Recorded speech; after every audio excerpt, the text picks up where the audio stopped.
Mercedes are ditching the zero-pod design on their W14. Yes, you heard that correctly, as Toto Wolff has just confirmed to Sky Germany that the Mercedes team will indeed be converging towards the rest of the Formula One paddock by following their main title rivals' design philosophies around the sidepods. Now, this news comes as a little bit of a surprise, especially after the fact the team has not run into any major porpoising issues like they did at this same stage last year with the W13. With us now being at the halfway point in pre-season testing for the upcoming 2023 Formula One season, all the noises and signs coming out from the Mercedes camp have only been positive and very complimentary towards the W14.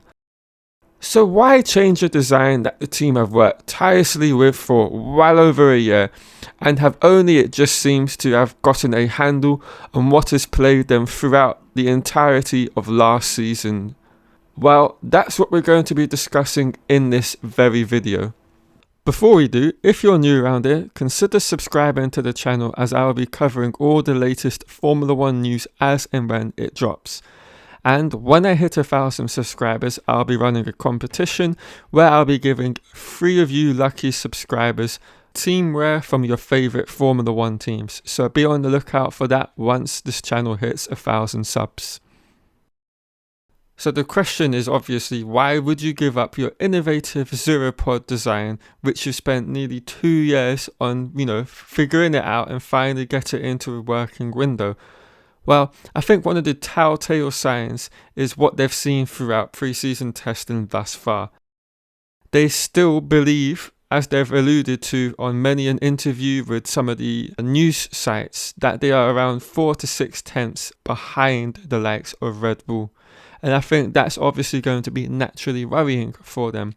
But not only that, they also have to look out for the likes of Aston Martin, who have made a dramatic leap over the winter, and it seems like they now are going to be in the ballpark where the likes of Ferrari and Mercedes are going to be. And with the case of Aston Martin, it just shows to them, if you copy a design basically, it can make you jump a dramatic way forward, because if it is what we're thinking it's going to be with Aston Martin, they're going to jump from pretty much towards the back of the whole pack towards the front of the grid within less than a year. And that's obviously because they've had a pre-season or a winter season, a winter break, where they've been able to, completely package the car around the Red Bull design. Because let's not forget, last year they started out with one design philosophy and went down another one, and so like the electronics, the internals, just the layout and packaging of everything was not optimized fully to the way of Red Bull's design needs and specifications. And I think you can see just from being out on track already in this pre-season, they've made a giant leap forward just visually from the eyes, and just seeing how the drivers behave with the car, especially Fernando. He just looks at one with the car, and it's almost effortless to get the lap time he did yesterday on day one. So it's like a three-way battle now for the best of the rest out of the top 3 to 4 teams. And so I think Mercedes are just slowly getting to a point in their, minds. They're like, we've taken this solution as far as we can, and we can see it's got kind of no performance benefit in the so-called light at the end of the tunnel, which they seem to have gotten to. And I think it's been on their minds for a while now that they may have to ditch this solution, and this has been alluded to on many an occasion as well over recent quotes. Toto Wolff on many an occasion has been saying, we're going to have different sidepods, they're going to look a little bit different.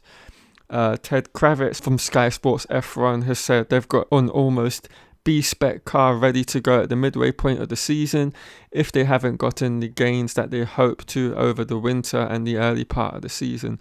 So all these things are playing into the minds of Mercedes, and I think they're starting to see this solution isn't going to work for them in the long run if they want to be in a championship contention position.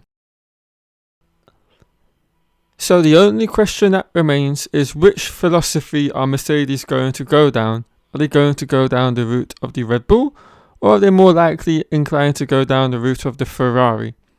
Well, I think without me being a technical genius on the matter, I cannot see them going the route of Ferrari. I think it would encase them having to do so much work internally with the internals of their W14, complete repackaging, and I do not think they would have the resources, and with the cost cap involved, they wouldn't have the money to be able to do so as well. And I think with the internals of the W14, they are much more along the same lines of that of the RB19. You could call it maybe a more conventional route that they've taken, and I think it would just allow the Mercedes team an easier route to go down and travel if they were to choose the Red Bull. So I think that is the path they will take, but they haven't necessarily stated if it's one or the other or a mixture of both, because I'm not a technical expert. So let's just wait and see which route it goes down and how it looks once it arrives on the race car. Right guys, thank you all for watching. If you've enjoyed the video, please leave a like, subscribe if you're new, and I will catch you all in another F1 video at a later date.